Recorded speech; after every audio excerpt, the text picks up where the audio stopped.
दिल्ली वालों को नमस्कार, झारखंड वालों को जोहार, बाकी साथियों को जय भीम। मैं आज आपके सामने ज्वलंत प्रश्न रख रहा हूं, देश की परिस्थितियां बता रहा हूं। हरियाणा जो भाजपा शासित राज्य है और महाराष्ट्र जो कांग्रेस समर्थित राज्य है, दोनों राज्यों में स्थानीय के नाम पर आरक्षण को खत्म किया जा रहा है। हरियाणा ने कहा कि कोरोना संकट के बाद अब स्थानीय लोगों को 75% नौकरी अनिवार्य कर देंगे। आपको याद होना चाहिए कि SC ST को दोनों मिलाकर 27% आरक्षण है, यानी उसमें 2% कम कर दीजिए तो 25% और 75% बाकी हो गए और वो कन्फर्म हो गए। यानी हरियाणा का आवासीय प्रमाण पत्र अगर आपके पास है तो 75% पे हक आपका है, आप वहाँ के स्थानीय निवासी हैं। और महाराष्ट्र के जो CM हैं उद्धव ठाकरे, उन्होंने ऐलान किया कि महाराष्ट्र में काम करने के लिए महाराष्ट्र की डोमिसाइल चाहिए, यानी बर्थ सर्टिफिकेट, आवासीय प्रमाण पत्र, यानी 15 साल का कन्फर्म चाहिए कि आप 15 साल से महाराष्ट्र में हो। अगर ये दो शासन अगर ये कह रही है कि स्थानीय होना चाहिए, तो फिर आप झारखंड, उड़ीसा, छत्तीसगढ़ के जंगल में रहने वाले आदिवासी वनवासी को नक्सली क्यों कहते हो? जो उल्फा आंदोलन चलाते हैं असम में, जो चाय के बागान वहाँ के मजदूरों को, बाहरी आदमी को भगाते हैं, आप उसे उग्रवादी क्यों कहते हैं? और अगर गोरखालैंड और बोडो आंदोलन चलता है तो आप ऐतराज क्यों करते हैं? क्योंकि अगर वो नक्सली हैं तो आप अर्बन नक्सली हैं। आप रोज एक विचार पैदा करते हैं, SC ST OBC के जो संवैधानिक हक है उसको छीनने के लिए, उसको खत्म करने के लिए रोज आपकी एक योजनाएं बनती है और आप कोई न कोई बहाना बनाकर चाहते नहीं हैं इस समाज को खत्म कर दिया जाए।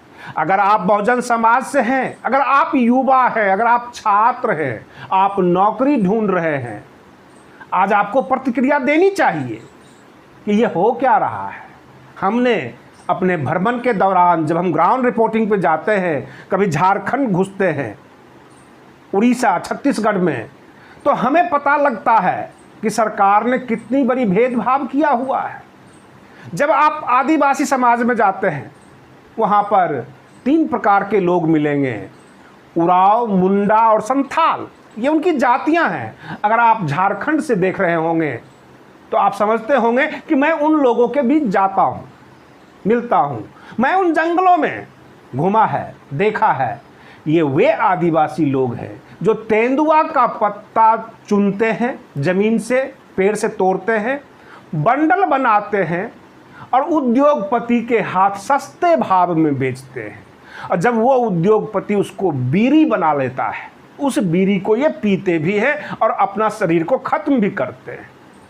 इन मजदूरों से, इन आदिवासियों को किस तरह से दोहन होता है वो मैं आपको बता सकता हूं। आगे आप वीडियो में बने रहिए। मैंने अपनी आंखों से देखा है। जो लाख, जिससे चूड़ियां बनती है, लहठी बनती है, आपने बहुत सारे लाख की चूड़ियां देखी होगी।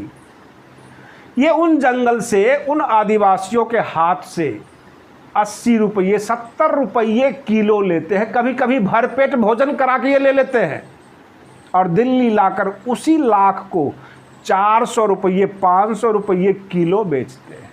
ये मैं तत्काल की घटना बता रहा हूँ, जो करंट चल रहा है। वहाँ पर सवाई घास, तेंदुआ का पत्ता, ये लाख, ये सब जंगल में मिलता है। जब आप झारखंड के चाईबासा जाएंगे, चाईबासा से आगे जो है नवामुंडी है और उसके बाद बरबिल, उस इलाके में जो है मिट्टी लाल है, वहाँ ज़मीन के नीचे लोहा होता है, लोहा निकाला जाता है। निकालने वाले कौन? ये मजदूर, ये आदिवासी। और इनको मजदूरी के नाम पे कुछ भी नहीं दिया जाता है, पूरा शरीर इनका नंगा होता है, देह पे कपड़े नहीं होते। एजुकेशन की तो बात ही दूर है, बहुत सारी कमियां हैं। और फिर आप कहते हैं इस इलाके में नक्सलवाद है। नक्सलवाद कौन पैदा कर रहा है? जहां भेदभाव है वहां नक्सलवाद है। जब आप वहां पर मिलेंगे लोगों से, युवाओं से, हमने पूछा यहां नक्सलवाद क्यों है, तो एक लड़का ने कहा मैं एमटेक हूं और Indian school of mines Dhanbad से किया हुआ है, मुझे नौकरी नहीं मिली, मैं फिलहाल खान में घूम घूम कर जो है ग्रेड बनाता हूं, उससे कुछ हमें पैसे मिल जाते हैं। आयरन का ग्रेड यानी आयरन ओर निकलता है वहां से, वो ग्रेडिंग करता था और उसको थोड़े पैसे मिलते थे। यानी जो एमटेक किया हुआ लड़का, वह भी भारत का सबसे topper institute, topper college Indian school of mines, उसको अगर ग्रेडिंग के नाम पे 1500 रुपये दे के ग्रेडिंग करवाते हैं, मजदूरी करवाते हैं, तो वहाँ पर तो नक्सलवाद ही पैदा होगा। हरियाणा में जब आएंगे वही मजदूर, आप कहेंगे तुम हरियाणा के नहीं हो, यहाँ स्थानीय आदमी को 75% आरक्षण है। हम आज आपसे सवाल करते हैं और आपको जवाब देना होगा। आज one nation one ration card की योजना सरकार बनाती है, वन नेशन वन आरक्षण नहीं हो सकता। अगर बिहार का जाति प्रमाण पत्र है तो केवल बिहार में ही आरक्षण, बाकी प्रदेशों में नहीं। उत्तर प्रदेश के आप हैं तो उत्तर प्रदेश का जाति प्रमाण पत्र आपके पास है, तो पूरे भारत में लागू क्यों नहीं? केवल उत्तर प्रदेश की नौकरियों में वो लागू है, बाकी प्रदेशों में नहीं है। ये प्रदेशवाद जो आया है निकलकर, ये तो पूरे देश को बांट देगा। जगह जगह जगह जगह आप प्रदेशवाद को बढ़ावा दे रहे हैं। राष्ट्रवाद आपका नहीं है, राष्ट्रवाद आप खत्म करते जा रहे हैं। राष्ट्र का मतलब पूरा भारत, पूरा भारत एक है। आपको ये कहना चाहिए। आप तिरंगा लेकर चलने के लिए तैयार नहीं हैं, क्योंकि ना आप तिरंगा मान रहे हैं, ना आप देश के संविधान मान रहे हैं, आप यह भी नहीं मान रहे हैं कि पूरा भारत एक है। महाराष्ट्र में शिवसेना और कांग्रेस की समर्थन वाली सरकार है। क्या शिवसेना के पास जवाब है या कांग्रेस के पास जवाब है कि अगर महाराष्ट्र का डोमिसाइल लगाकर महाराष्ट्र में नौकरी प्राप्त की जाती है तो महाराष्ट्र भारत का हिस्सा नहीं है, क्योंकि बाकी भारतीय नागरिक को महाराष्ट्र पे कोई हक नहीं है। अगर हरियाणा में हरियाणा वाले को 75% अनिवार्य किया गया है, बाकी राज्यों का नहीं है, तो इसका मतलब हरियाणा भारत का हिस्सा नहीं हुआ, बाकी तो परदेशी हो गए, विदेशी हो गए। और इस तरह से प्रदेशवाद का भ्रम फैलाकर आपने राष्ट्रवाद को खत्म किया है। आप झूठे राष्ट्रवादी हैं। आप जगह जगह लोगों को लड़ाते हैं, भिड़ाते हैं। और जो ये कहते हैं 85% Bahujan Samaj, SC, ST, OBC, minorities, ये सब आवाज़ क्यों नहीं लगा रहे हैं? मैं आपको बता देता हूँ, बिहार में अभी जो है चुनाव होने वाला है अक्टूबर में, और OBC के अंदर एक सबसे बड़ी कमी है, वो जातियों में बटे हुए हैं।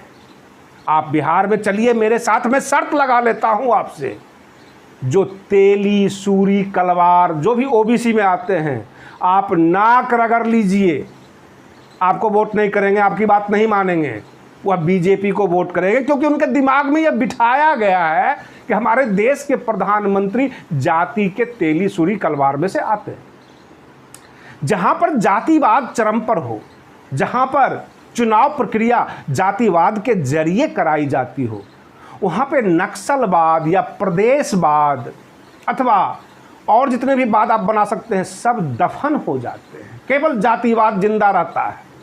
और कुर्सी सबसे प्यारी, जब कुर्सी पर बैठ जाओ उसके बाद नौकरियां आपके पास है नहीं, उद्योग धंधे हैं नहीं। सबसे बड़ा प्रश्न यह है, केवल गरीब मजदूरों की नौकरियों में आप 75% का अनिवार्यता किया है। क्या कभी आप ये भी कह सकते हो कि स्थानीय उद्योगपति को 75% टैक्स में छूट मिलेगी, 75% ज़्यादा लोन मिलेगा, 75% ज़्यादा सहयोग सरकार से मिलेगा? ऐसा नहीं कर सकते। आप झारखंड में चलिए, हम आपको दिखा सकते हैं जितने भी माइंस के मालिक हैं, खदान के मालिक हैं, वो बाहरी हैं। आप असम के चाय बागान में चलिए, जितने भी बंगाली हैं वो असम में जाकर चाय बागान बनाए हुए बाहरी हैं। और आप पटना में जाकर देख लीजिए, जितने भी बड़े बड़े शोरूम है वो मारवाड़ियों का है।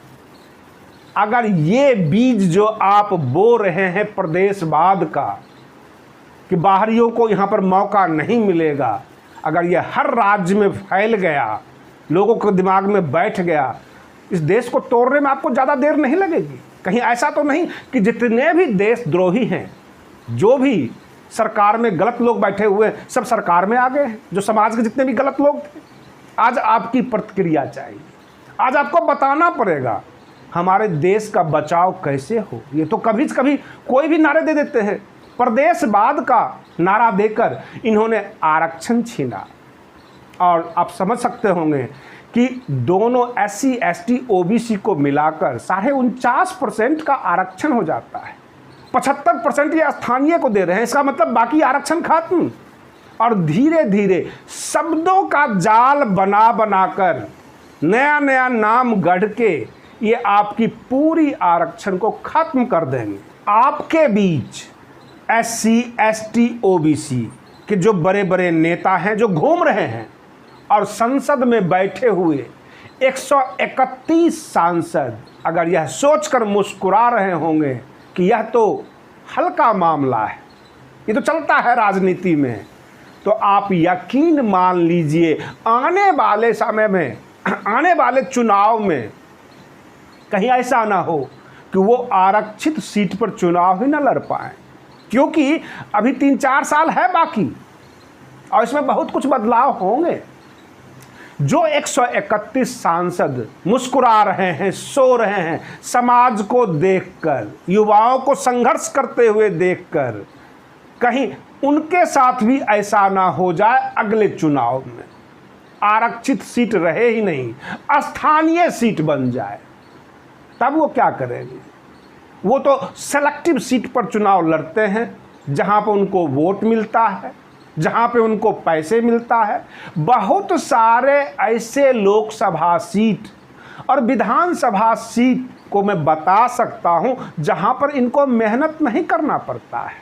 नामांकन करते हैं, समाज पैसे खर्च करती है और ये चुनाव जीतकर सांसद और विधायक बन जाते हैं। और जब जब बहुजन समाज पर किसी प्रकार का वैचारिक हमला होता है, संवैधानिक हमला होता है, ये मुस्कुराते रहते हैं, ये चुप बैठे रहते हैं। जब इनके ऊपर हमला हो जाएगा, जब आगामी चुनाव में इनको भी सामान्य अभ्यर्थी करार कर दिया जाएगा, तब ये क्या करेंगे? क्या उस वक्त बहुजन समाज इन्हें साथ देगा? क्या उस वक्त आप साथ दोगे या इनको जूते मारोगे? जो लोग बैठे हुए हैं और जो लोग मुस्कुरा रहे हैं, याद रखिए, अगर आप किसी समस्या का समाधान का हिस्सा नहीं हैं तो आप ही समस्या है। बहुत सारे लोग केवल इसलिए चुनाव जीतते आए हैं, नेता बने हुए हैं, क्योंकि उस जाति से है, उस जाति में उनको जन्म हुआ है, लेकिन उस जाति के लिए उन्होंने कभी कुछ काम नहीं किया, कभी आवाज़ नहीं लगाई। आज 2 स्टेट किया है, फिर कोई तीसरा स्टेट करेगा, चौथा स्टेट करेगा, धीरे धीरे पूरे भारत में हो जाएगा। और अगर पूरे भारत में हो जाता है तो जिन्हें आप नक्सलवादी कहते हैं, जिन्हें आप उग्रवादी कहते हैं, क्या आप कह पाएंगे? ये युवा हमारे भटक रहे हैं आपके वैचारिक और अर्बन नक्सलवाद से। आप बने रहिए बिहारी सुल्तान चैनल के साथ। मैं बिल्कुल सच्ची तस्वीरें लेकर आपके बीच आता रहूँगा और मिलता हूँ मैं आपको अगले वीडियो में।